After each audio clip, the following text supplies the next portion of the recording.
Hello, and welcome to the Macaw Podcast Universe. Here we are again. It's me, Micah Macaw.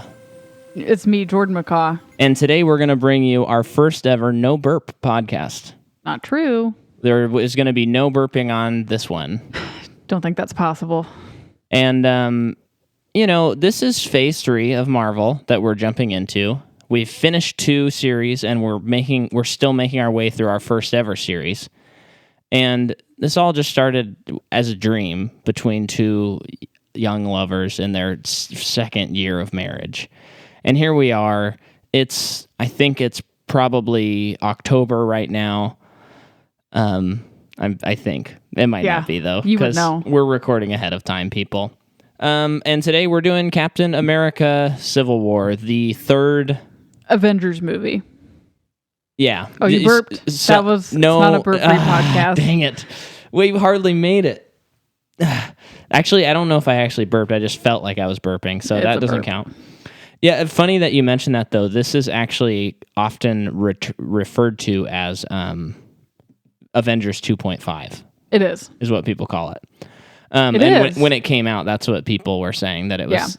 Yeah. Which, yeah. I mean, it is, yeah. So... Just took some out, put some in. Yes, yeah. And so one thing this is what I was going to say. I lost my train of thought. Funny enough, this is our 13th Marvel movie that we've covered, and this is only the second series that is over within the bigger series.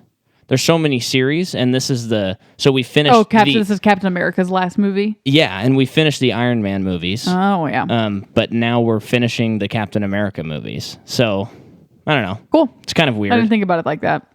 Yeah, so this is only our third trilogy within this series. Yeah. Nothing else has had 3 yet besides Iron Man.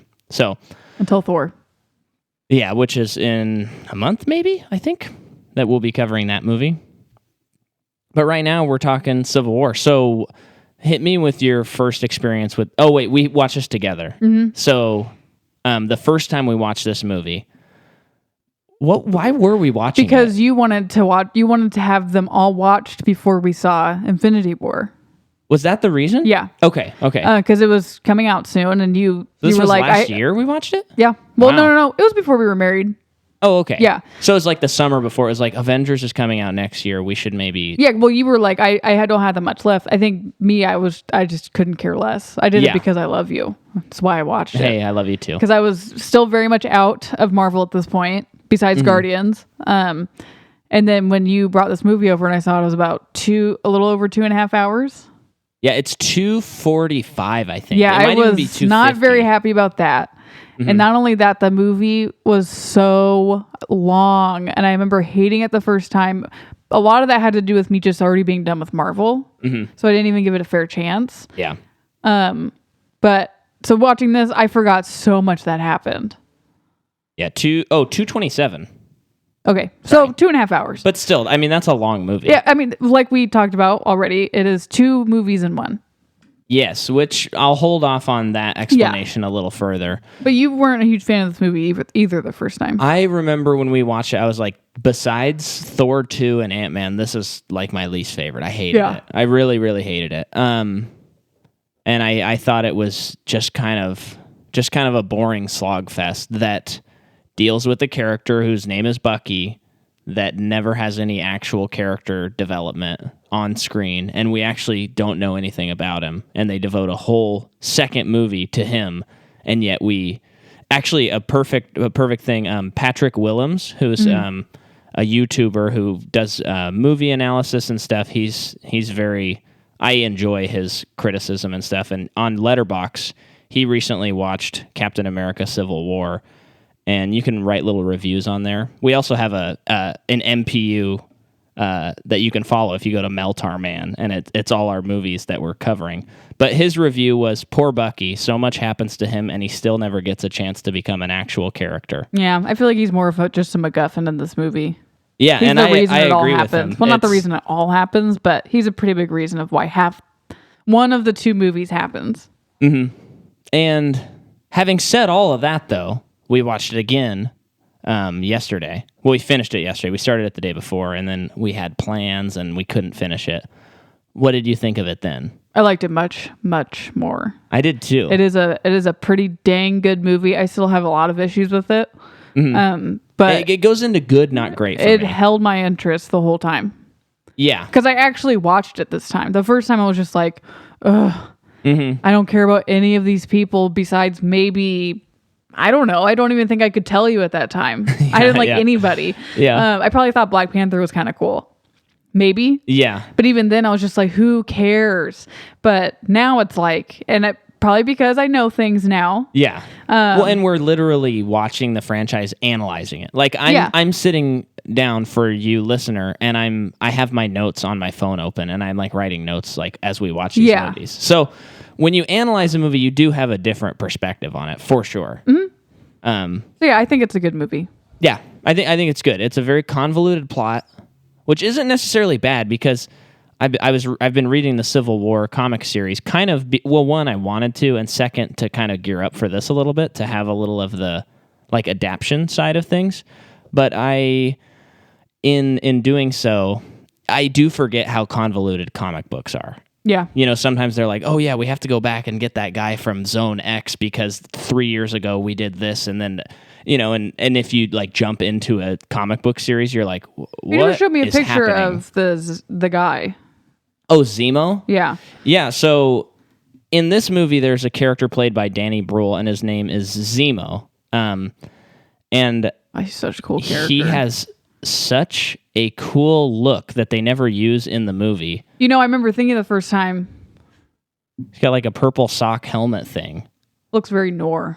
And I think he looks really cool. And I was kind of bummed that he didn't turn out that way in the movie. Rorschach, kind of. Yeah, he does have a Rorschach look. When does that show come out? Oh yeah, it hasn't come out yet. I think October. The Watchmen TV show. Cool. I remember the first time thinking, because I'm a huge Daniel Brühl fan, huge, and remember thinking when he was in, I was like, well, at least he's in it. I'll like that. And then I'm like, what a waste for that guy. Watching it this time, great. He's great. Love his motive. Yeah. Love what he does. Yeah, he's actually a really interesting like character. One of my favorite parts of the movie. So I was like, he did do what I wanted him to do. Yeah. He delivered. and with the so I mean, we'd be remiss if we didn't mention that they've announced a Winter Soldier Falcon TV show for Disney Plus, and I believe they did like a shadowed image, and he has signed on to be in that show. And I think everyone's imagining that now he's going to have like the outfit, and he'll have like wonder what more of a reason to what his motives would be from here on out. Yeah, I don't know, but because his motives were just like so clear, and I mean, it was just very much like one-time thing. Which a lot of these movies, it's a one-time thing. Yeah, for a lot of them. But anyway, let's get into it. Yeah. So, it's directed by Anthony and Joe Russo. This is their second Marvel movie. And oh yes, I made this note. In our Winter Soldier episode, I said there is an Arrested Development or Community reference in every Marvel movie. But I meant to say in every Marvel movie directed by the Russo brothers. And this one is no exception. This one, we have the stair car in the background. And Jim from Rash. Arrested Development. And at the very beginning, Jim Rash, who is the dean in Community. And in this movie, it appears to be that he is a dean of a college. Well, we don't know for sure if he's a dean or not. Well, he's talking to Tony Stark, and he's asking him for some extra money. Yeah. And to put him in at least a position of power at a school is just such a direct reference to Community, which is really fun. Yeah.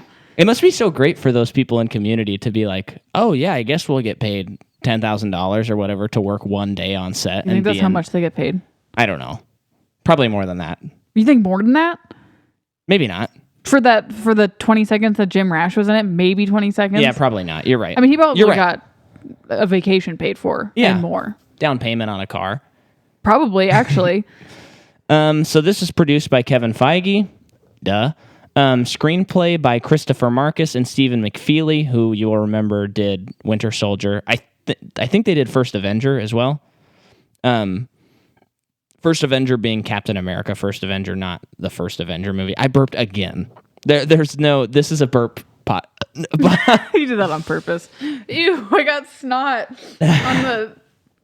This is... I got snot on nothing. Don't I'll just tell him not to listen to the Civil War episode. So, okay, and then we have music by Henry Jackman, which if you listen to last week's episode, that's the guy who did the music for Puss in Boots. Oh, cool. So we have a back-to-back, same composer, different franchises. Cool. Kind of fun. Music. Did you have any thoughts on it? Because I feel like remembering there were some pretty cool parts, like the battle scene between Iron Man, Captain America, and Bucky was pretty powerful. Yeah, I think it's not like 100% amazing. I'm not gonna go listen to it. It's not like the Black Panther score or something where you're like, holy crap. But it was good. Mm-hmm. I think it was a solid score. And I usually don't notice them in Marvel movies. Yeah. In phase 2, like in the phase 1, beginning of phase 2, there was kind of this whole talk about how, at least on the internet, how like Marvel had bad soundtrack, like scores, not soundtracks, and that people wish that they would have good scores. And this is the phase where, in my opinion, they take note of that and they're like, let's make good scores. I mean, having said that, now they have an Oscar in their belt on scores now. In their belt. On their belt, because they have utility belts and they set them on in their belts. Okay. In their belts. That's an interesting point. Yeah. Cinematography, Trent Opalak, who did Endgame and Winter Soldier. So it seems like we have a team that's been doing those movies.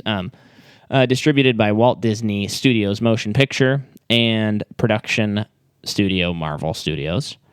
This comes out May 6th, 2016. It's already 3 years old. Kind of crazy. I graduated college that year. That month. I graduated college that month. And you didn't go to the theaters to see this? No, of course not. I didn't either. Who cares? And I'm speaking that as the Jordan from 2016. Okay, because now we're like first in line. I'm like, who Marvel cares? Movies now. Give me a cannoli. Because she was in Boston. Budget is $250 million. So we're starting to get to that point where all the movies are like so expensive. Domestically, the movie makes $408,084,349. Worldwide, it makes $1,153,304,495 Only that much? That's so nuts. That is so much money. And here's what else we got. Chris Evans, he gets paid $15 million for this movie. That's it? And then I believe from this here on, he gets paid 15 on all the movies. What about Robert? Well, 100 billion. When you go over the actors, I'm gonna jump on Robert because I feel like at this point, I remember hearing something about $20 million with Robert Downey. Wow, that's pretty close to Chris Evans. That's still 25% Just more saying, than him. He always makes sure he gets paid. Talk about a civil war. Oh, funny. Okay, so then now we have some of the nitty gritty of this production. We have they wanted the film to combine the looks of First Avenger and Winter Soldier. I think they didn't really do that. Why would they want to do that? Well, remember, First Avenger looks really good. Ugh. They were still shooting. That one's a good one. No, I mean, it's definitely better than Winter Soldier. But yeah, I'm talking Captain America: First Avenger, not the Avengers movie. Oh, okay. Yeah, that one has like good. A fun feel. It was I just remember that when they announced Black Panther, the internet freaked out. Everyone was like, "No way!" And then if Downey wasn't available, they were going to. Okay, so the premise of the film would have centered on Zemo detonating the Mad Bomb, which would turn hordes of people into berserkers to present a physical threat to Captain America while still pitting heroes against each other, as some would be zombified due to the Mad Bomb to satisfy an emotional component for the film. Whoa, that's nuts. That seems very DC. Weirdness. Yeah, it does. That's a good point. So John Watts, the director of Spider-Man: Homecoming, visited the set to make sure the wardrobe and bedroom for Spider-Man was like cohesive with what he was imagining for his movie. And Russo's claim that they never created a plan B for if they couldn't get the Spider-Man rights to the movie. Because if you'll remember, at this time, Sony owns the rights to Spider-Man. Yeah. Well, I'm saying because the audience might No, I'm remembering as you're saying it too. Because I remember I remember the news and stuff. And Sony still owns the rights. Yeah. And as far as we know, they're not allowing Disney to have the rights anymore as of this moment. I hope by the time this podcast comes out, Disney and Sony have made a new deal. Hey, everybody, it's Micah cutting in. Even though you're already listening to Micah, it is Micah cutting in to tell you that, in case you didn't know, Marvel and Sony did, in fact, make a new agreement by the time this podcast came out. And the agreement allows for another Spider-Man movie in the Homecoming trilogy, and then one other Marvel movie. So he's for sure going to be in 2 more Marvel movies. But then there are also rumors, I can't tell for sure whether they're confirmed, that now Sony will be able to bring Spider-Man into their universe, which could mean that Tom Holland could be in Spider-Verse. It could also mean that he could be in a future Venom movie or stuff like that. We'll probably get into much more of that when we get to Spider-Man Far From Home. But anyway, thought I would update you. Now back to the 2 impeccable film critics that you know and love, Micah McCaw and Jordan McCaw. But they made a deal with them to split profits. And so then Spider-Man was announced to be in this movie, which was huge. And what's funny about that, though, is as we were watching the movie, he really feels like he's thrown in there. It does not feel like he was there at the beginning of the script. Things they could get rid of. Because I remember I said that, I don't know, half kind of seems like a lot right now. But a third of this movie is just setting up future movies. So if you're going to cut out, because this movie needs to be cut down, it's too long, there's too much going on. That's the first thing you cut out, is all of the setup. Because, I mean, it's that's the only purpose I see. Because it's we know what he can do. Why do we need to see it in a battle? You can't tell me that's a reason. Yeah, I don't think he makes sense to put in this movie. And even if same with Ant-Man, though. If I put him in the movie, I think I would take the Ant-Man approach and it would also be more surprising as a viewer, where the whole movie, maybe Iron Man's I got someone that's going to be helping us out. And he just keeps talking about it, but he never meets him. And then he just shows up in the battle. And then maybe there's a little scene. Because Homecoming's such a better intro to that character than this movie. It's just, think about it. It is insane that they spent runtime on this movie on Marissa Tomei. They spent runtime on this movie to introduce her as a character. Yeah. Who cares? We'll get into her when we get to Spider-Man. Yeah. Before anything, though, I like Marissa Tomei. She's a good actress, but she is way too... I feel I wish they had gotten someone less big, apparently, because she is way too big for these series. Way too big. Yeah. And too hot. But we'll get into that part. Yeah, we'll cover that bridge when we get there. But anyway, all that to say, I think it's weird that, because it does feel like they had a plan B, and the plan B was just not having him in the movie if they didn't get the rights.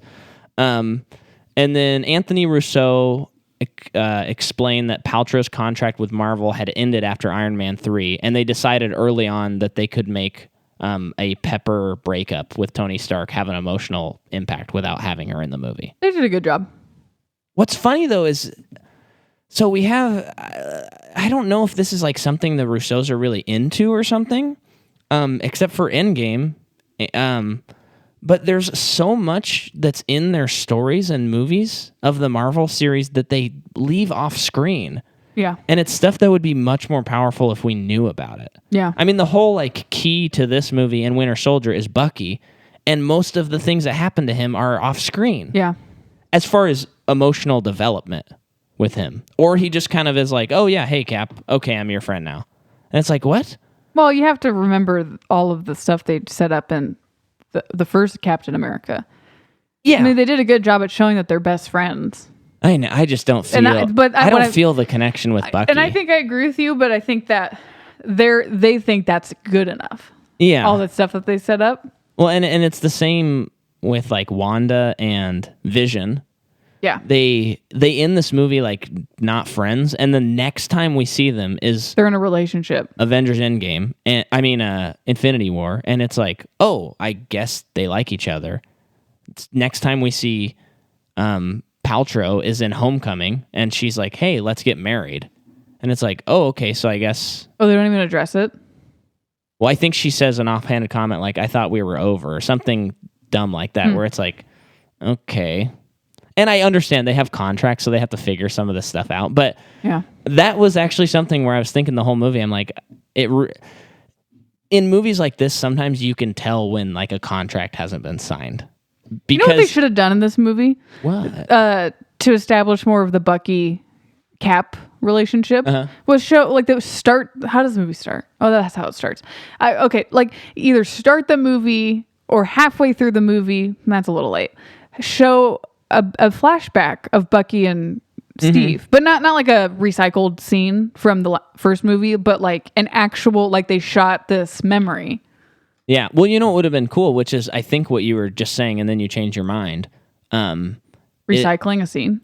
No. That they shoot like the first like 5 minutes are them like in Brooklyn as friends. That's what I'm thinking. Something like that. And maybe there's some like line that they say that comes back later in the movie, and or just something as like I am always know that you're going to be my best friend. And they have the southern accent too. You're going to be my best friend. Well, it's like Steve. I'm always going to know your heart, brother, because that's what it seems like the whole time. Because it's like Bucky is brainwashed and he did all these terrible things, but Steve is like, I know you. Yeah. And I know you wouldn't do that. And that's part of like Bucky's internal struggle, which I think he does a pretty good job. But look, can I get to my part and then we'll talk about the movie? Yeah. I'm ready to jump in. This movie's got a lot of actors in it, in case you haven't watched it. Or maybe you have and you forgot. I only focused on a handful because we've gone over a lot of them. So Chadwick Boseman is introduced as Black Panther. He I would say pretty well known by the time this comes out because, well, he's in this movie called The Kill Hole. I don't know why I wrote that down. Kill Hole? I guess it must have looked important. But then he's in 42 in 2013. And prior to this, he's in like every TV show, every crime show. So he's in 42, which is the Jackie Robinson movie. And then in 2014, he's in Draft Day and Get On Up. And Get On Up's about... Oh, James Brown. And then 2015, he's in Gods of Egypt, which I don't remember.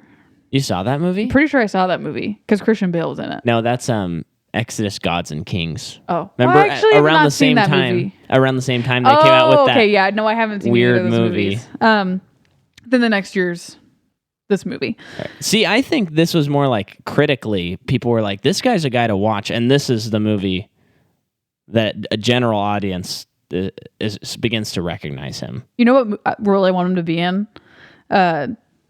Like soon after all this is over. Because I know he's getting a sequel and stuff. But yeah. And what's the guy from Get Out? What's his name? Daniel Kaluuya. I want him to do a role like his in Widows. Oh, because I want to see if he can do it. Like a haunted, weird role. Really weird. I just because I want to see if he can do it. Yeah. Okay, then we're on to Tom Holland. Oh yeah, who's a British boy, in case no one knows, although everyone knows that. Yeah, everybody knows that. He's in The Secret World of Arrietty. Okay. So it's a Miyazaki movie. It is not a Miyazaki movie. It is a Studio Ghibli movie. Oh, sorry. Stu's move. This one's kind of a crazy one. He's in Locke. He's a voice in Locke? Interesting. Yeah. Okay. That's everyone should see the movie. It's super... Just a great character study. Funny movie. is you've mentioned that movie before. Oh, on well, I'm mentioning it again, and I'm also going to mention Tom Cruise right now. Done. And then he's in this movie called How I Live Now, which is with Saoirse Ronan, which looks kind of good. And then I wanted to show you this cute picture of him with her. Oh my gosh! Isn't he so adorable? Well, that's he's if we remember cute. We'll have to like tweet that or something. Yeah. On the day you should, this comes out. Because I don't have Twitter. Ooh, and then he's in the Heart of the Sea, which is that Ron Howard Moby Dick movie. With Chris Hemsworth. Yeah. Chris Hemsworth. And then it's Civil War. Okay. So he's done quite a bit, and I of course didn't do everything.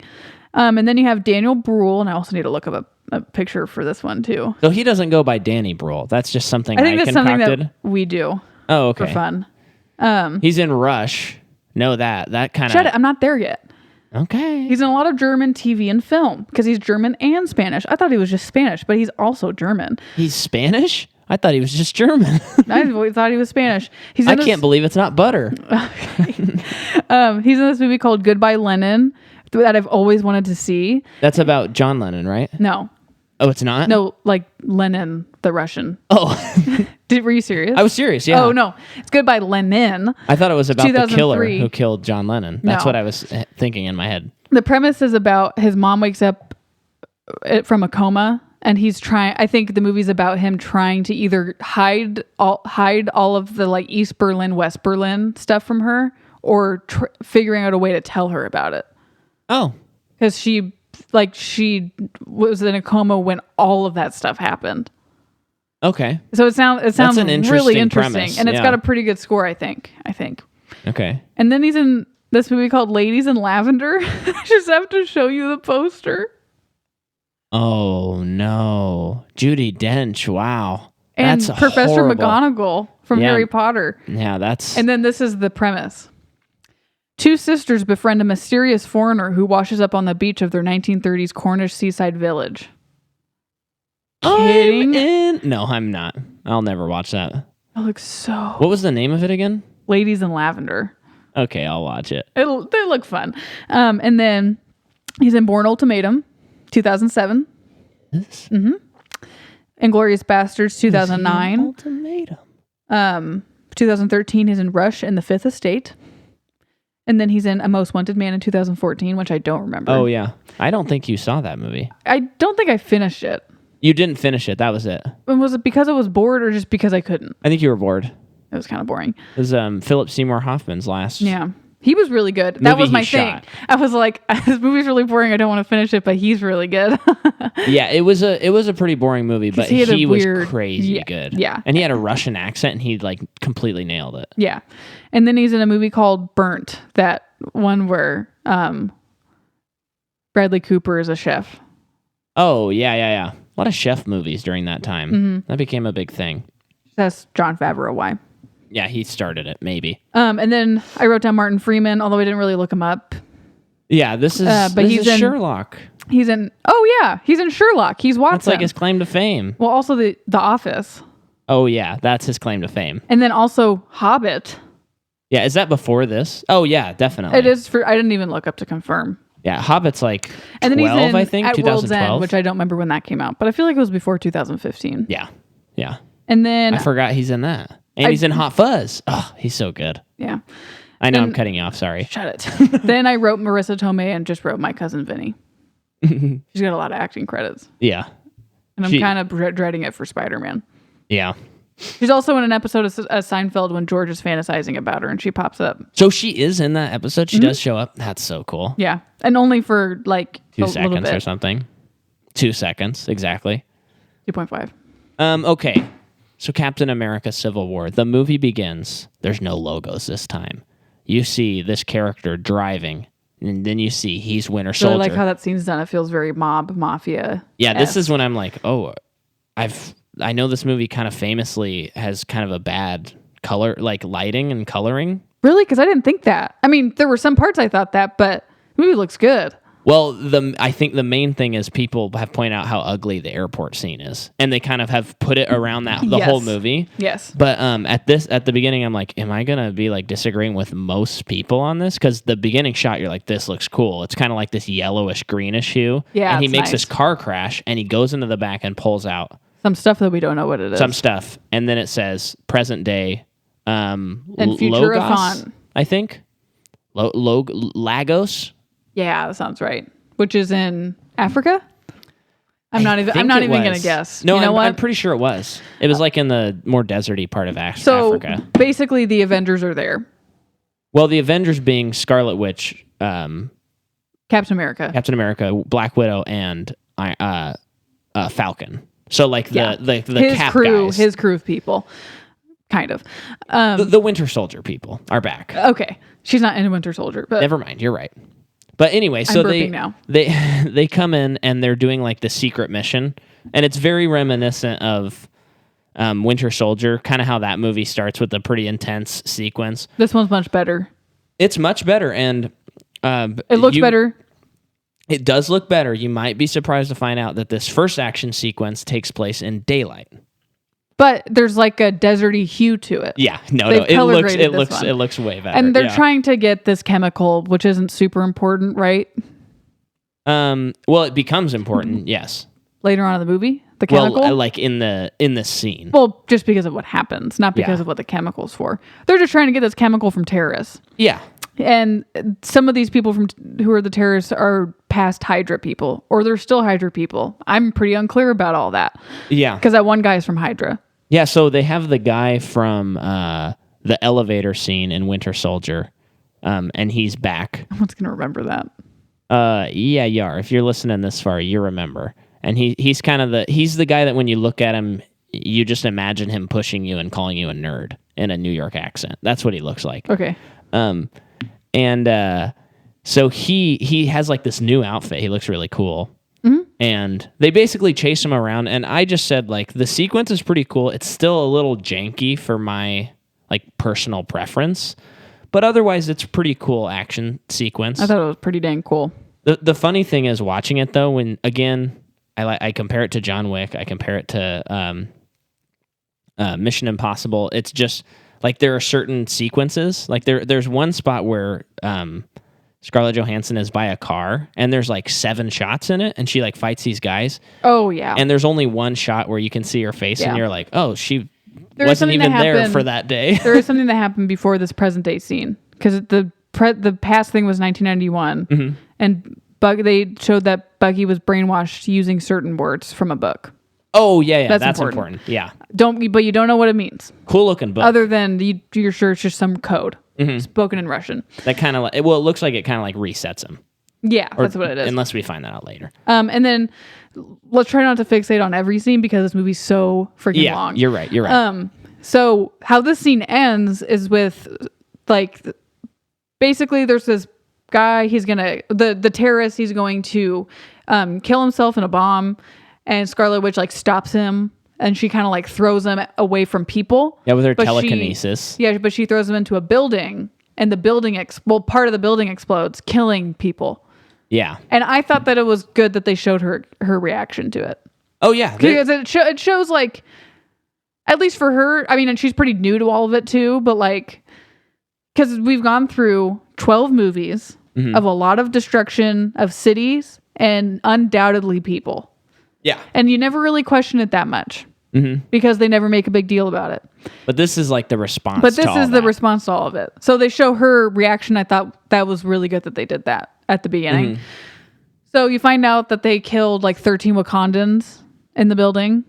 Mm-hmm. Or so. So then, yes, that's right. Yeah. So for like basically the UN, it was kind of like that was the straw that broke the camel's back. Mm-hmm. And they were like, we need to regulate superheroes. This is getting out of hand. Too many innocent people are dying because of them. Yeah. Which, of course, some of them are arguing we've prevented more people from dying because of us. Yes. But it's kind of like at what cost? And so this is, if I may jump in, because so in the comic books. So I do have a huge problem with this movie because they called it Civil War, and I think they just should have not called it that. Yeah. Because, again, I think, I may have said this in previous episodes, but if you're going to adapt something, as long as you, I think with comic books, I think you can kind of do whatever you want to do. But a lot of times, like if you name it after something, there is a certain sense of like where you're going to go with it. Mm-hmm. And they do make a conflict between Tony and Cap, which is cool. Yeah, but it's more like at the beginning of it's like, oh, it's because they disagree on registering heroes. Cap doesn't want to. He thinks it's wrong. Iron Man's like, no, I think it's right. And then it becomes personal. Yeah. So it's kind of like pick a lane. Yeah, with but the movie. In the comic books, there's this group of people that are trying to make this reality TV show, and they mess up, and these villains, like this villain named Nitro, blows up and it kills a ton of people in this area, and it kills like 60 kids. Yeah. So Tony's like, and the courts of America are like, we have to, the heroes have to register with us. Yeah. Which requires them to give up their secret identity to the government. And so Captain America goes on the side of like, this isn't freedom. This is not good. And Iron Man is like, we need to be held responsible because we're causing problems. Yeah. Well, I think in the movie, I think that's super cool. But what I really like is a lot of what the Civil War in the comics deals with is identities and how people are going to have to give up their identities and how that's going to affect their families. Okay. So like Spider-Man sides with Iron Man, and in doing so, he unmasks in front of the public, and then he's worried because now Aunt May and Mary Jane are in danger, and all these heroes are talking about it like, and so it provides this really interesting tension.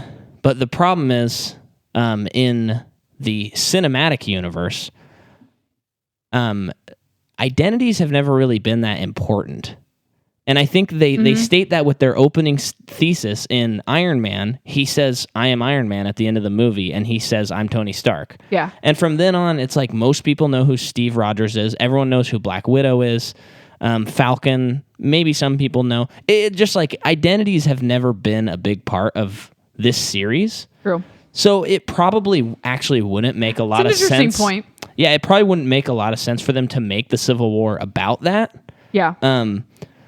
But as a fan, it's a little bit of a bummer because I really like that story. And I think, I just kind of wish they didn't call it that, really. That's kind of my only beef because now it's like they're not going to make a Civil War movie because they already made one. Well, especially since the movie is like we said, 2 movies in one. There's 2 huge different things going on with it. Just don't like put it under one umbrella. Yeah. Just call it something else that's not like definitive. And the other thing is, I would argue that I think if they were a little more true to the comic books, and again, I don't like getting into like, because I think that these movies should be different than the comics. But you're looking at it like a missed opportunity more than like it's bad because they didn't do it. Yes. Because I hate when I have conversations with people and they're like, well, actually in the comics, Thanos did this. And I'm like, I don't care as long as it's a good story. I'm saying this story I think is fundamentally not as good. And I'm trying to find a solution to that. Mm-hmm. But in the comics, in this, I think they should have saved Civil War for after and made it like what Phase 4 builds up to. Oh, interesting. Because they would have had this whole like planetary into the world with Thanos and then have a problem that's only on Earth. Yeah. Would have like brought the series down and they would have had more heroes. Because the fun part in the comic books is you're reading like what Wolverine is reacting to. You're reading Spider-Man, then you're going to Cap, then you're going to, and there's so many heroes and it affects them all differently. So there's so many different views. And in this movie, it's like 12 heroes. So it doesn't, to me, I'm unsatisfied. Yeah. So that poses the question of how do they convey that the heroes are being affected emotionally by all this stuff going on? So with Scarlet Witch, you have her reaction to what she did to the building because she knows that she definitely killed people.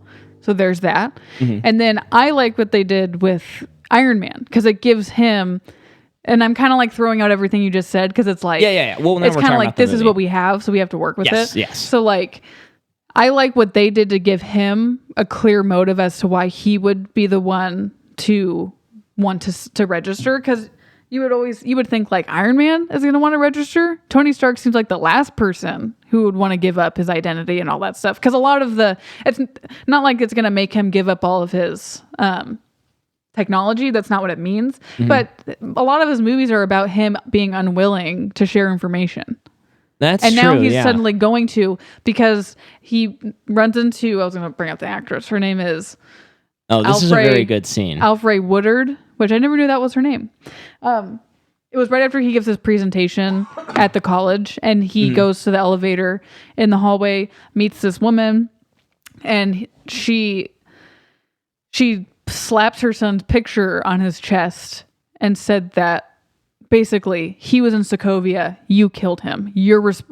She said you are responsible for my son's death. And then she just walks away. And it's so powerful especially because Robert Downey Jr. is such a good actor. Oh yeah. He really like internalizes it so well. Yeah. It really impacted him. He does some heavy lifting in this movie. He's so good. Really good. He had such great character development because it's a different Tony Stark, this movie. Mm-hmm. He does a little bit of his his old jokes, like sarcasm, but most of the time he's just trying to convince Steve to register. Yeah. And not in a funny way. He's like, no, the jokes are over now. We need to talk. This is serious. And in that presentation he does, just to mention, it's fun watching it now because we find out later that Mysterio from Far From Home is the one who invented the technology he was talking about. We're supposed to save that for the Spider-Man. No, we got to say it now. It's so fun. For some people. Oh, I mean, come on. Let's just get on with the movie. Okay. So, Avengers. I'm calling them Avengers. William Hurt returns from the Hulk. Okay. Oh, I guess that's true. So he gets all of the Avengers together and tells them it's called the what? The Sokovia Accords. The Sokovia Accords. You guys need, the UN is meeting in 3 days to talk about it, and they're all going to pass it. And you guys need to register. And if you don't register, you're a criminal. Mm-hmm. You're considered a criminal, and you will be wanted. Yeah. Because then you will be considered not a superhero, but a vigilante. Yes. And something that's interesting is the fact that, that you just mentioned that Tony is so gung-ho about it, like he wants them to sign it. What's fascinating is I kind of read that as him overcompensating, because when you look at the disasters they're talking about, besides the one that happens at the beginning of this movie, the Sokovia Accords are because of Ultron, and he created Ultron. Hulk getting mad and destroying that city in Africa is because of Ultron, which is his problem. Oh, was that something that was mentioned that didn't happen? No, but I'm just lumping it in because remember Hulk and him like destroyed that city in Avengers Age of Ultron. Oh yeah, they like that destroyed part. An entire city. It's like besides the Battle of New York, like all the big things have been Tony Stark's as a result of Tony Stark. Yeah, totally. Like, and he's the reason they happen. What's interesting is I feel like he conveyed well in just an expression when that woman confronted him. It wasn't as if he had never thought about it before and he'd never thought about his actions. It's as if he had been ignoring him this whole time, and someone finally forced him to confront it. And that's why he's overcompensating, because he knows that he's been affecting people. I mean, that's kind of the Tony Stark thing where he doesn't really care, but this is different. This is people's lives, not people's feelings. Yeah. So it's definitely, you can tell that it's like, this is something as if he's been putting it off. Yeah.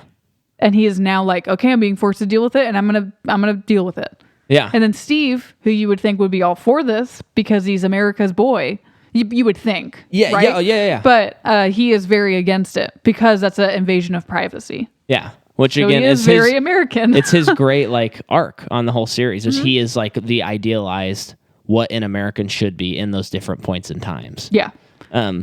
It's just so interesting, this whole series. Like Tony is the reason like most of the bad things happen. Like both Spider-Man villains, like you can go through and it's like mostly his fault. And I think that funny enough, I think it makes the series more interesting. That when you go back, you're like, if Tony never left that cave in Iron Man, like half of these things wouldn't have happened. Which is ironic because a lot of what inspired him to become Iron Man was to stop doing what his dad was doing, which was killing people because his dad was selling weapons. Yeah. And ironically, he continued to affect people's lives. Yeah. It's different, different intentions. Obviously, he's not intending to hurt people with how he's changing his dad's industry, but it is like history repeating itself. Yeah. And I'm curious if now that he is gone, if the series is going to be, we've already mentioned, Just kidding. Oh, okay. She gave me the dirtiest look and I'm like, we've already done spoilers in phase 2. Now that he is dead, Tony Stark died. I wonder if a lot more of the threats are going to be caused by other people or if they'll be just because someone is threatening, like Thanos. Like Thanos is threatening because he's threatening. I just kind of wonder how the series is going to go from here. Yeah. So let's move forward past the first scene of the movie. We are doing good stuff, we're though. past the first scene. This is a great podcast. This is going to win us our golden potty. Yeah. Zemo gets the book that was in the beginning of the movie in Cleveland. Peggy Carter dies. Yeah. And in London, her niece just gives an expository speech that specifically is just telling Cap like how to react to the Sokovia Accords and has nothing to do with completely cut out her character. Completely cut. Like if I agree. Because part of this episode is about how we can cut down the movie. Cut her out. Also, I am livid livid that they would have feelings for each other. Like, I am livid. That they kiss at the end. I am livid that Captain America, Steve Rogers, because they have made it so clear his love for Peggy as if like there is no other woman for me. They've made that so clear. And then he just makes out with her niece. Which is also just and weird. You can't tell me that's just him dealing with grief, because it's not. It's weird. It's so ridiculous. And then she's never coming back. Yeah. That character, she's done. Honestly, that's one of those. There's like 3 or 4 of those throughout the series where it's like, let's just pretend that never happened. Yeah, because they were like, maybe this can turn into something, and it's like it never should have been anything in the first place. It's weird. Okay, I'm done yelling about that. Bucky put a yeah. Okay, so what's going on is Bucky is loose, and they're trying to track down Bucky because they believe that Bucky is gonna do something. Well, and he quote unquote blew up a bomb that kills Black Panther's dad. Yes. At the UN convention. Yeah. And there's a big chase scene that when we put in the DVD, there was actually an ad for Audi, the car company, but they were showing the shots, and they were like behind the scenes shots, and a lot of that scene, especially in the tunnel, is all practical. Yeah, that was. And I was really impressed. You can look at behind the scenes, the tunnel sequence. A lot of that is practical. Mm-hmm. And you could actually tell in this movie that a lot more of it was practical than even Winter Soldier. Oh my gosh, yeah. So, I mean... but seriously, yeah. That was cool. Yeah, that whole part was cool. So what's going on... It takes place in the daytime. Yeah, it's true. But at least it takes place under an underpass half the time. Yeah. More controlled lighting. Yeah. But... so Steve is trying to tell Bucky to run, right? Or he's remember he's with Bucky in that apartment, and he's basically trying to be because Bucky doesn't really remember him yet, he's lying that he does, and he's trying to get him to leave because they're coming for him. That whole that sequence is cool. Yeah, freaking cool. And Bucky's basically like, it's like we've talked about. He's kind of a wasted character because they've set up so much off screen that we don't really know what's going on. So we don't really know what he's feeling. But I'm guessing that he's feeling conflicted about, he knew that he's done a lot of bad things, being brainwashed, but it's as if he remembers it all. And it's as if he is trying to come to terms with either like just like killing himself or just hiding it and being a recluse for the rest of his life. Yeah. Which obviously isn't like possible because he's tracked. And there is that cool moment, which you're kind of talking about at the end of the movie when Tony's like, did you even remember killing my parents? And he goes, I remember all of them. Mm-hmm. So he's saying like, even though he was brainwashed, he remembers like everything he did. So he has those haunted demons. Unfortunately, it's one line, whereas it'd be cool if the whole movie we could actually like learn that about him instead of him just saying he does mention that earlier too, but it's a mention when he's with Captain America in that jet. And I think true. Captain America is just trying to convince him, like, that's not who you were. You were never that person. Yeah. That was a different person because of what they did to you. And he's like, doesn't change the fact that I remember it happening. Like, I remember doing everything that I did. Honestly, what maybe could have been a cool rewrite is if him and Black Widow had to do something together, because they both share that in common. Oh, because remember, I like that. And her whole past, she is the Avengers unpaid psychiatrist. Yes, say more about this because you are so right. If you think about it, in pretty much every movie, I don't know about Iron Man 2, she's mostly just sex for that movie, but whenever someone feels down and out of their luck or grieving or anything, she is always the one who is putting a hand on someone's shoulder, giving them words of encouragement, just being a presence. Being a friend. She's a friend. We gave her a big fat thumbs up in this movie. Well, and we're continuing to do that throughout the series besides Iron Man 2. Yeah, I'm willing to go on record now that I think Black Widow's cool and I like her in the series. I still think there's still stuff, and if you listen to our previous episodes, we discuss it, but especially from this point on, because I had no problems with her in Infinity War, and in Endgame, she like totally brings it. Yeah. And I have to say, like, I'm pretty excited about the Black Widow movie now. It still seems a little risky to me, but it's like she's done so much, she's earned it. And it's also directed by a woman, so I'm hoping they're not going to go for the sex appeal. You know who? Kate is her first name. I don't know her last name, but keep talking. I'm just gonna see if it's who I hope. I've changed my mind about her, which is kind of cool. That is cool, Micah. It is cool. If we ever want to be on the pod, Scarlett, we'd be happy to have you. Kate something. Did you look up the movie's just called Black Widow. Oh, it's David Harbour. This looks like Jack Nicholson. And I was like, no, there's no way. He's like done. That would be amazing if they brought Jack Nicholson out of retirement. Oh. Are you gonna tell us? You're Kate there. Shortland. Kate Shortland. I was hoping it would be the girl who did Captain Marvel? No, that Joaquin Phoenix movie. Oh, that would be crazy. What is that movie called? You Were Never Really Here. She also did. I don't think I want her to just do her own thing though. Yeah, but think about how gritty that movie would be. Well, yeah, it would be but too she gritty. Also though. did. Lynn Ramsey did. We need to talk about Kevin. That's right. And you need to make me watch that. I don't know if I can watch the movie again. So one thing I want to mention, in our Ultron episode, we talked about Scarlet Witch's accent, and there's a scene in this movie where her and Vision are cooking, and you can actually hear as the scene progresses her slowly lose her accent. I guess the argument is she just has spent so much time in America that she just lost it. Yeah. I'm gonna go and with she that. never really had it to begin with, but she must have been watching a lot of American TV. She was holed up in that penthouse thing. So what else is she gonna do? Yeah, and then go watch Mary-Kate and Ashley movies. Her sisters. Yes, we talked about that last time, Jordan. So again, Tony urges Steve to sign.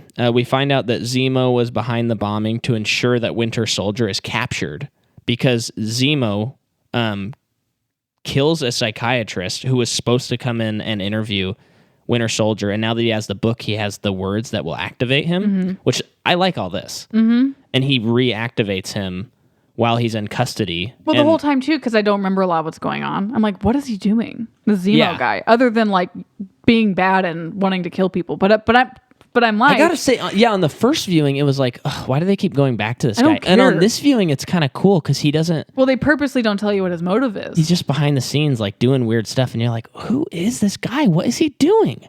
What is he doing? What is Zemo up to? So yeah, he does that. It makes Bucky escape. Yeah, but Chris Evans is also technically captured too with him, right? No, that's later. He's not. Well, no, when Bucky is captured, Steve is in the conference room with Robert Downey Jr. Yeah, they're just hanging out. But that's at the same time Bucky's captured. Yeah. That's what I'm saying. Yeah. That's when he puts down the pen and he's like, I won't sign it. Steve isn't captured, quote unquote, but he is like brought in. Yes. Yeah, because he's right. captured. So yeah, they have another argument about it. It is an okay adaptation of Civil War. I just, as a fan, I'm a little It's too long and it's too confusing. But they have another conversation. They have another argument about their differing opinions, and they don't change their opinions. Yeah. And then Bucky gets out. And Captain America grabs his helicopter and grabs the helicarrier. And there's that kind of a little bit more on the famous shot where he's got the huge bicep. And then it makes That's the America's helicopter. Man. Yeah, it makes the helicopter crash. And then they fall into the water. And this time, it's a reversal of Winter Soldier. Captain America pulls Bucky out of the water. And that's cool. And then we cut to... Well, then we find out that there's more Winter Soldiers that Hydra made. Yeah. That'll come into play later. Yeah. And then we cut to... Was that when we find out that's what Bucky was getting when he crashed that car? We find that out. Yeah, that's like the serum. He was getting the serum from this car. I think we actually find that out later, but that's okay. Well, there were like 2 different times they flash back to it. Yeah. Which they probably could have cut that out too. Cut out one of those. It was always I liked it. No, I think it's a great scene. I didn't mind watching it because it was aesthetically pleasing and very well done. Mm-hmm. But I feel like you could have cut down one of them. I'm trying to snap this movie down. Yeah. It's too long. Then we cut to Queens, and you hear some Alt J playing, and you see a teenage kid. Yeah. Teenage kid come into his apartment, and Tony Stark's there, and it's Spider-Man, and Tony recruits him. And I like the fact that Tony's has him under surveillance. Yes. That's fun. And it is cool. This is the beginning of their father-son relationship. Their chemistry is so wonderful. They have crazy chemistry. Yeah, it's so great. It'd be very cool if they did a movie together outside of this. Yeah, Micah showed me... it'd be very fun if they did like a buddy cop movie. Yeah, that would be good. Directed by Shane Black. Oh, yeah, that would be good. That's my dream movie now. While the scene was going on, Micah showed me a picture from Tom Holland's Instagram account of him hiking with Robert Downey Jr. And it's And like, it just they said- do hang out. And the caption is, "We did it, Mr. Stark." Yeah. And I'm I, like- I cried and cried. Then Hawkeye breaks Scarlet Witch out because yeah. Vision and her are hanging out. Basically, share just and kiss. So now we're at the airport. share a kiss. Who Share shares? and kiss. We already talked about him kissing the niece. So now we're at the airport. Yeah. And I have to say, there are a couple of cool things about this fight. One, they actually put an emphasis on powers, which Yeah. is fun because a lot of the series, especially when you get into the next two Avenger movies, which I really, really like more than this movie, it doesn't really matter what people's powers are. And like in Captain Marvel, it's like, I don't even understand her powers. Like, I guess she shoots stuff. She's Superman. I like the That's movie, all I but think it's of. like, I don't know what she does. And I think as we get further along, they kind of care less about powers. This scene actually, because Spider-Man has to fight Ant-Man and he like webs him up and Ant-Man gets big for the first time, which when we first watched it, even though we were bored, I went, whoa, when Ant-Man got Genuinely, big. it was so wonderful. And Jordan just pointed at me and laughed. Yep. So they're actually having to use their powers, which is really fun in this scene. Unfortunately, cut the scene. Cut the scene. If you had to go through this movie and cut out like the 30 minutes or more, you have to cut the scene out because all it is what you're telling me. That's all it is for. And it's cool for the Which powers, but I it's not actually that good of a scene. And it's ugly. It's It's ugly. It's washed out concrete.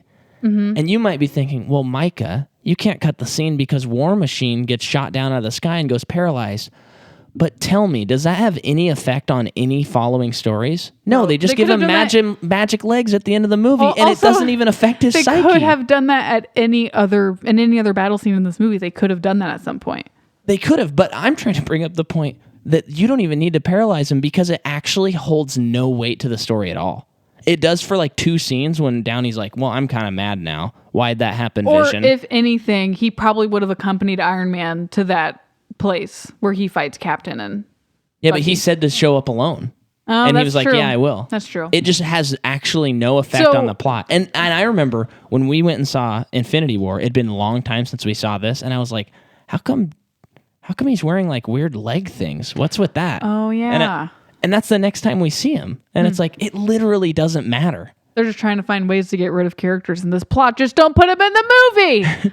And so, yeah, that's just one of those, it's like it is like a comic book thing where you read and you're like, oh, this person got paralyzed. And you're like, well, in half a year, they're not going to be anymore because they got to take it back. Yep. So that one's like a cheap one to me. It kind of goes into the like Shield and Hydra folder for me where it's like Shield and Hydra are dead. Not really, though. Yeah. They're actually still doing just fine. Yeah. This scene also ends with Cap and Bucky being the only people on like their team who gets out. They and then all of the other people on his team, like Falcon, Jeremy Renner. Which you could cut him from the movie too, even though Oh, absolutely. I'm starting to come around on Hawkeye. Oh yeah, if you had to cut things, just cut him out. The only thing is, cut him out. And again, I want to just emphasize that we are not saying that the amount of characters is the problem. It's just the way it's presented. Because again, I really like Infinity War and Endgame, and there are so many characters, so many to keep track of. And But you have to think, because there are so many characters in those movies, they have to. If they were smart, which they were, I'm sure that part of their storyboarding was how much screen time each person got. Like, don't you think they'd have to do the math? Yeah. Because they needed to make sure that it stayed on track with what was going on. Luckily, the whole Thanos thing is so big that I feel like it wouldn't be as hard as this movie. Yeah. Unfortunately, this movie is 2 different movies in one. yeah, And that's why we're able to like provide all of these like our opinions, because that's what they are. Our opinions of what they can well, because cut. they actually split Infinity War and Endgame. Those are 2 movies Yes. that tell one story. Yes. Not necessarily, because one is Thanos and the other is the Avengers. But to get back on track with the story. So the people on Captain America's team who don't get to go with him in the jet are prisoners and are taken to this prison like in the middle of the ocean. yes, Then the other people are still fine. I guess it's important to say that Scarlett Johansson made sure that Captain and Bucky could get in the jet and leave. Yeah. When at the beginning of the fight, she started on Iron Man's side. Yeah. I will also mention at this point that Iron Man's suit looks the worst out of all the movies. A lot of it's the animation's really weird. And then I think it's just a new suit that's bulkier and it looks strange. And I think it's the whole floating head thing is just way more obvious than all the other movies. I didn't catch it as much as you, but it was so obvious. It looked to me. a little weird. I think also because it was so disproportionate because I was thinking like if I was thinking about Robert Downey Jr., his body inside that suit, and he's moving his arms and moving his fingers. And I'm like, I don't believe that his fingers could reach to that finger inside that suit. Oh. How was he getting all the way over there? He's not very disproportionate, big. Yeah. So yeah, there was that. But then, go ahead. So then Iron Man, he sees they're all in prison. He kind of knocks the power and he goes, Falcon, where is Captain America? But I think the fight leaves him like... He's pissed. He's pissed and he's like, this needs to end. Even though you were like, they just had a big fight scene. Yeah. What more is there to say? But he's like, I am now going to stop it any way I can. Yeah. So, yeah. So and then Falcon's like, well, Zemo's behind this whole thing. So that's where he's at. Because the whole time, this is where it becomes kind of like two movies. Is Iron Man's working on the Accords. No, on the Accord. Iron Man's working on the Accords thing. And then Captain America is working on the Zima thing. Yeah. And the Zima thing it becomes such a big story. That's why it feels like two movies in one. If it was just more of a little underlying like MacGuffin thing, this could be one movie. You don't think so? Well, I just like it too much. I wouldn't want them to shave that part. No, I agree with you. But think that... Do you? I do. But think about how important that story becomes. Because a lot of the time, a lot of the movie, we don't know what's going on with that. Yeah. And then when we find out, it's like, what is the movie about again? Yeah. So you kind of ask yourself that question. So anyway, we'll fast forward. Iron Man shows up and Captain America and Winter Soldier are at this old abandoned Hydra base. And at the Hydra base are all of the other soldiers, and they've all been killed. Super soldiers who have all been killed by Zemo. And then Iron Man and Cap make a truce. So they're like, let's figure out what's going on with this. Let's just take care of that. Okay, what were you going to say? No, actually, keep going. This is when we find out that Bucky killed Tony's parents. And what I like is Tony just doesn't ask for an explanation or anything. Well, he asked Cap if he knew about it. And Cap's like, yes, I knew. And so then they just start fighting. And then this is when you find out that Zemo was from Sokovia and his wife and son were killed. And father. And it took him 3 days to get them out of the rubble. And so he has been planning this intricate thing to have those people fight and kill each other. Because he said he had provided a great quote, almost as great as Jake Gyllenhaal's at the end of Spider-Man Far From Home. It was something to the effect of, when an enemy comes and takes down an empire, the empire rebuilds itself. But when the empire is taken down from within, it's destroyed. Something like that. Oh, I don't remember. And it was That's very cool. Dang, dude, good job. And this is what I was going to say, because I asked you to write down that note. Yes, final fight scene. You get to the setting, and you're like, oh, Zemo's going to wake up these super soldiers. And it's going to be another big last battle. And it's just going to be whatever we always see. And then they get there and they see that they've all been shot in the head. Mm-hmm. And you're like, what? Why would he do that? And then Cap and Bucky are there trying to figure it out. Iron Man shows up and it's kind of like, what's going on? Zemo says his cool quote thing. And then you think Zemo only brought them here as a representation of what Bucky's actions did. Bucky killed his father and killed his Iron Man's parents to get that serum that was given to these people to become super people, and they never even got to use it. Oh, so you're saying so it was also showing all for nothing, kind of. It wasn't even for something His crazy. Parents died technically for nothing, even though it would have been for the bad guys. Mm-hmm. But this is all it amounted to. You were seeing what happened, like what your parents' That's a cool point. Yeah. motives were for. Yeah. So that's his whole like elaborate thing, and it's like that is one of the coolest villain motives. Yeah. Like schemes I've ever seen. That's why after watching it, I'm like, man, I'm kind of like, I'm really into this show they're going to make now, because 1, we might learn something about Bucky finally. Yeah. 2, I totally changed my mind about Falcon and love him. I don't know why I didn't like him to begin with. I changed my mind about him and Winter Soldier. Yeah, me too. But I mean, he's like still, I'm like, yeah, cool. He's there. Yeah. And then 3, it's like Zemo's really cool. Yeah. And I think he's like a fan favorite comic book wise as well. So I think there's a lot for them to like material for them to choose from. It's so great because I think earlier in the movie they were like, oh, you're just a Sokovian, you're here just to get revenge. And I think he kind of said something like, it's more than that, which is like, that's kind of like what it's for. Yeah. But I think what he meant was like, I'm really going to teach them a lesson. And I don't want to kill them. I want them to kill themselves. Like that's his lesson. And then because the whole time Black Panther like follows Iron Man to this place because he wants to kill Bucky because he believes Bucky killed his dad. And like the Black Panther became even cooler to me in this scene, and I didn't think that was possible because he's already so cool. When Zemo is sitting outside as Iron Man, Cap, and Bucky are fighting, and he's giving us, telling him about how his family was murdered. Well, they were killed in the Sokovian thing, and Black Panther's just listening to him. Yeah. And he has his claws out like he's like, oh, so you're the one. Yeah, and that did it. So he's like, you're the person I'm getting revenge on. And then Zemo tries killing himself because his work's completed.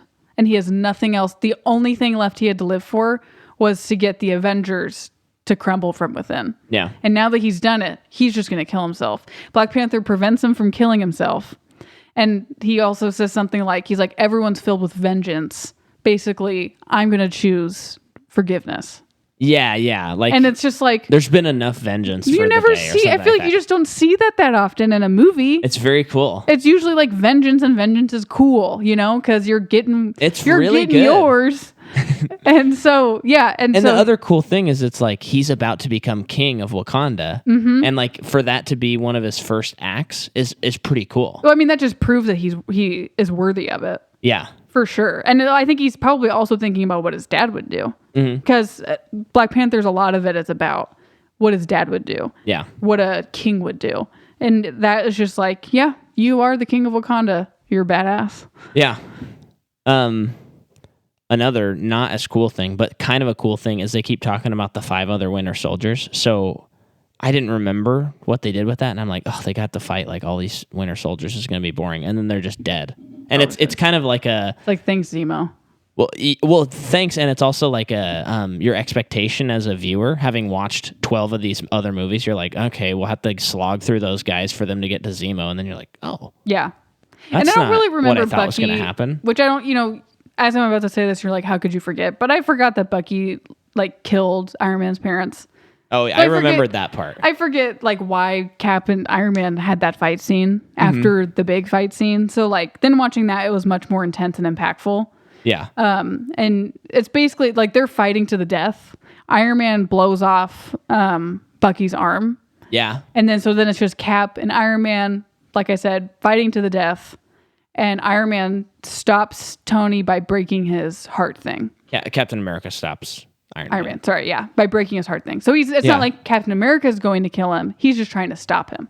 And I remember being confused about this, but on the rewatch, I was like, oh yeah, he got rid of his heart monitor in Iron Man 3. So he can live without it, but it powers down his suit. He can't use his suit now. Right.